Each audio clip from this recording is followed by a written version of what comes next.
Oi, meu nome é Felipe Faglione e eu vou apresentar o meu trabalho aqui nos seminários da pós. Eu vou falar da caracterização estrutural e mecânica de compósitos alumina, zircônia estabilizada com ítria e grafeno. Bem, falando então no começo, a alumina e a zircônia, elas são cerâmicas. Cerâmicas são materiais resistentes, resistentes a muitas coisas, a altas temperaturas, resistentes à corrosão, resistentes a risco. Só que, todavia, elas são frágeis a choques mecânicos. Um bom exemplo é esse alarme de incêndio aqui, que espera-se que ele continue desse jeito durante muito tempo, mas quando seja necessário, uma pequena marteladinha consiga quebrar esse vidro. Mas, por outro lado, existem materiais que a gente não quer que quebrem facilmente. Por exemplo, esses pinos de implante dentário ou essas ferramentas de corte. Nesse caso, existe um esforço para reforçar essa característica, que é da tenacidade da fratura. Vários cientistas já trabalharam em cima disso e uma das soluções é a fabricação de compósitos usando grafeno. Como vocês podem ver, vários deles já foram bem-sucedidos utilizando pequenas quantidades, obtiveram esse comportamento aqui. Um pico de resistência em poucas concentrações, algumas vezes um pico de um valor bem significativo, e então a gente pode dizer que existe um comportamento característico. Hoje, a maior explicação para esse comportamento é que o grafeno ele se posiciona no contorno de grão e consegue impedir que a trinca se propague, independente da espécie do grafeno que seja, uma, múltiplas camadas, óxido de grafeno, seria esse o seu efeito, um efeito microestrutural.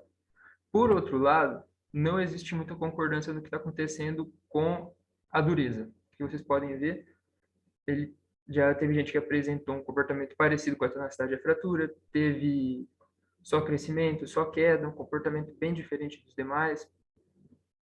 Então, a gente não consegue entender exatamente o que está acontecendo aqui.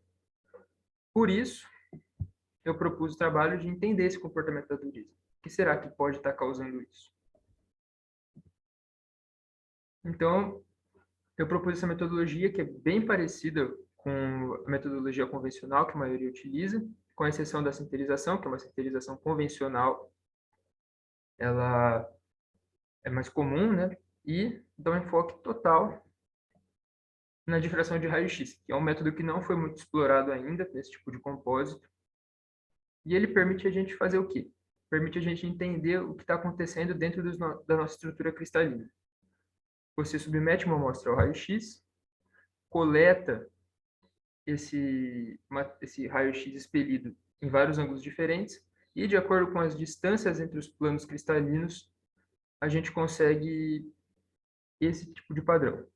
Um padrão característico para cada material e conseguimos também estimar então, as distâncias entre esses planos. Dessa forma, a gente consegue dizer se tem alguma tensão residual, se está deformado, quais são as dimensões dessa estrutura cristalina, se eles estão divergindo de um padrão. Nesse caso aqui, eu coloquei exemplo de 3 padrões baixados em bases de estruturas cristalinas na internet.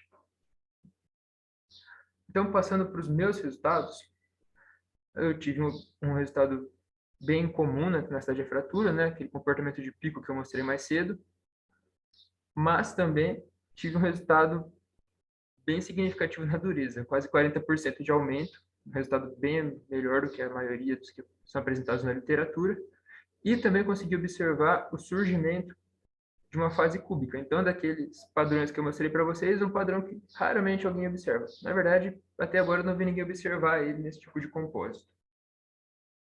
Eu quantifiquei esse crescimento e vi que esse crescimento, conforme vai aumentando a quantidade de grafeno, ele chega a quase 40% do total de zircônia que eu utilizei.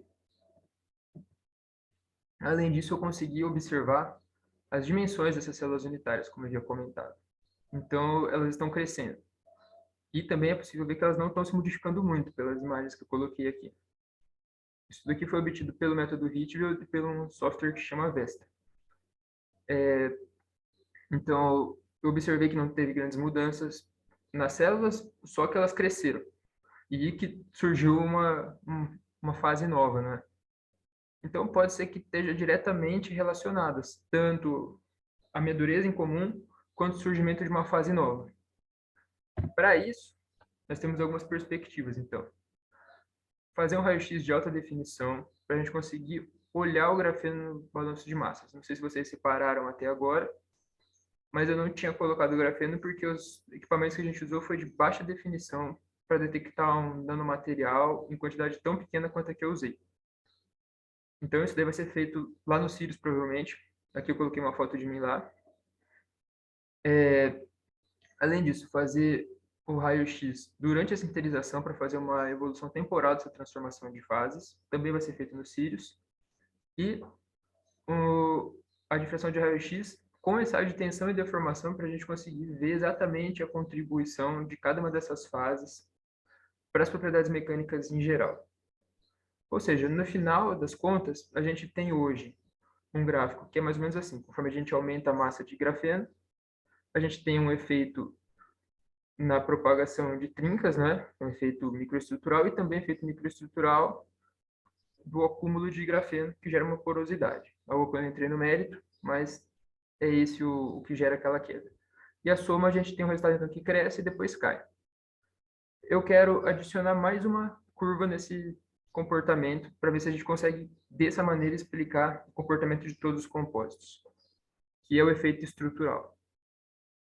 Dessa forma, então, teríamos só mais um componente aí. Essas são as minhas referências. E muito obrigado às instituições, aos colegas e à audiência. Tchau.